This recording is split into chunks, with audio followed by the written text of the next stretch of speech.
qual foi o inchaço em termos de servidores, de benefícios, de privilégios, né, a ponto de nós termos descoberto aí, através do trabalho do senhor e da sua equipe, uma moeda virtual, uma criptomoeda voltada para indígenas que ia custar em torno de 45 milhões de reais, além daqueles aviões que custavam parados no hangar. Como é que foi essa estrutura que o senhor encontrou e que já foi feito para enxugar essa máquina pública?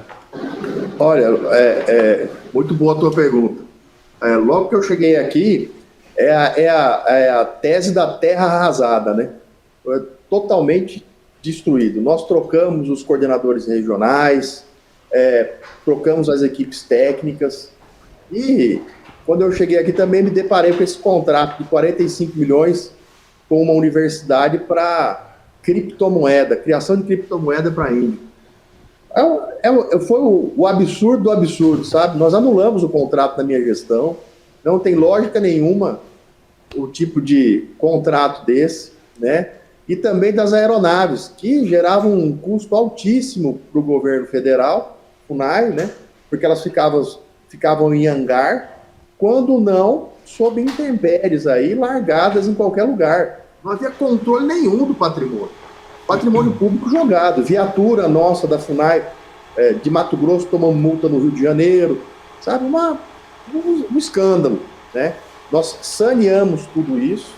No caso das aeronaves, para você ter uma ideia, nós vendemos elas com sucata e conseguimos ainda reverter para o patrimônio da União mais de 600 mil reais, né? É um valor muito abaixo do que deveria ser, porque eram aeronaves em condições no passado, né? Mas foi o que nós conseguimos para sanear e não deixar que novas despesas fossem feitas, porque o hangar estava tendo uma sucata parada debaixo dele, né? Então, assim, é muito triste ver o que fizeram com a FUNAI, é muito ruim, e eu digo o seguinte, os grandes problemas que hoje nós colhemos na política indigenista é o atestado do fracasso lá de trás. Por quê? Se tudo estivesse bem, eu não precisaria estar aqui a todo momento no meu site divulgando ação, sofrendo tanto bombardeio por parte da esquerda, da imprensa de esquerda, imprensa marrom, né? Que sempre são os palpiteiros, que sempre mandaram na política indigenista, mas é engraçado, nunca resolveram nada. Nunca tiveram solução para nada. Palpite é o que mais tem, né?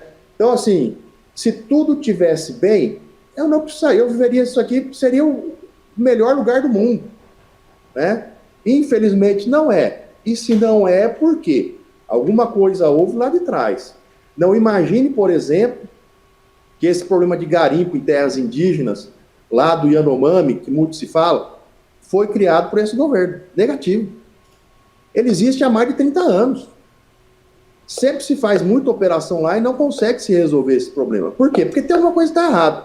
E mais, nós vemos lá os indígenas, o Aral, Enepá, tem mais uma etnia que eu não me lembro, que estão vindo para o território nacional, sendo acolhidos aqui em decorrência da maior crise famélica da América Latina, que é da Venezuela. E eu vejo algumas associações indígenas virem com ênfase, gritar que aqui no Brasil tem um massacre, extermínio, genocídio de indígenas. Tá, meu amigo?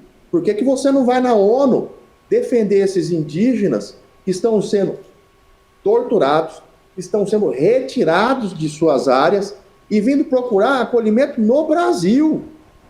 Por que nenhuma dessas associações, ou comissões, ou o próprio Direitos Humanos, ou a Defensoria Pública, não propõe uma representação contra o seu Maduro lá num Tribunal Penal Internacional, né? Mas contra mim eles gostam de propor. Tendo já distribuído em áreas indígenas aproximadamente 30 mil toneladas de alimento, 30 mil toneladas de alimento, estou falando, tá? Não é 30 toneladas, 30 mil toneladas de alimento, levando cesta básica para áreas indígenas remotas, em que o custo de logística para levar uma cesta básica dessa lá custa aproximadamente 8 mil reais, e a cesta custa 200 reais. Onde os indígenas do Brasil estão vacinados em mais de 90%, e a taxa de letalidade é muito menor do que a do não indígena. E aí vem criticar o governo brasileiro, como se nós não tivéssemos adotando as ações necessárias aqui.